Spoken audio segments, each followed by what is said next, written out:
Yes, you have the upfront cost. When you're running your restaurant, you have your gas bill, your light bill, right? You know all that. You can throw linen in there, right? But then you start talking about, I'm in a place where I have CAM. CAM is common area maintenance, $2,000 a month. For my landlord to make sure my sidewalk is clean and the trees are clipped, right? CAM. All these little things start adding up. I'm in downtown Atlanta. There's a district, $150 a month. It's like, that's the business. Yeah. That is the business. If you want to do business. Yeah. And that's the nickel and dime part of it. Because you go, okay, well here's my cost. This, and this. No. There's a lot more stuff that gets tacked on. Certainly. That just eats away. It really should be called a business restaurant.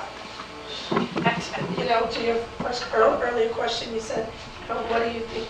What didn't someone tell me? Someone didn't tell me that it was a business. Very good. Yeah. No, I knew that was going to eventually come out. That having an idea is really great. My brother and I were talking last night about my dad and me being fascinated the fact that he I was totally undercapitalized. Totally. If you think it's going to cost this, factor in at least 30% more. Totally. Yeah. Totally. Yeah. Things just show up. Things just happen. Well, I didn't know about this. I didn't know about. Things just happen. So you have to be proactive so that you can react. In terms of licenses, permits. Now, mind you, I've been in this restaurant, in this restaurant industry for many years before I opened up Melba's. But being an owner is totally different than working for a restaurant. What I would have done differently, Brian, is I probably would have spoken with more owners before I opened up Melba's. And when I say spoken, like you said, I would have spent days. staging. You know? Who doesn't know what staging is? Okay, staging is Doing a stage, doing like an apprenticeship, or spending some time in the kitchen or in the front of the house learning about the business and how it works. yes. Can you speak to, one thing I thought that people would be interested in is the whole nuts and bolts of the operation, which is product and inventory management. That's a huge deal. Who wants to take that? Most people don't learn it.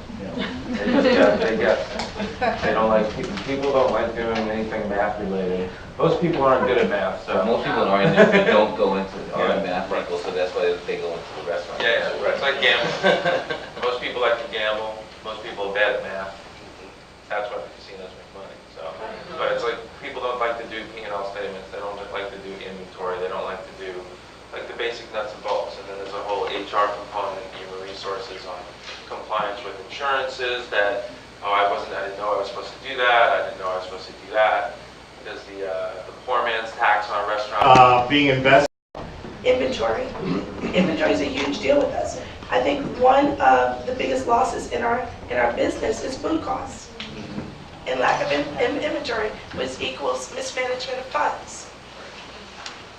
Okay? So profit and loss is huge in our industry. Staying on top of your inventory, making sure that food is not going out the door or in the garbage. Right. But my advice to that, to piggyback on that is, going back to staging, you have to work in the kitchen. Because if you don't work in the kitchen, you have no idea what you're losing. You have no idea what walked out the door. You have no idea, okay, I purchased 10 steaks, if one is missing or not, because you've never worked in the kitchen. If you're going to do food, you have to work around food. Have to. You have to have a good knowledge of it. Have to.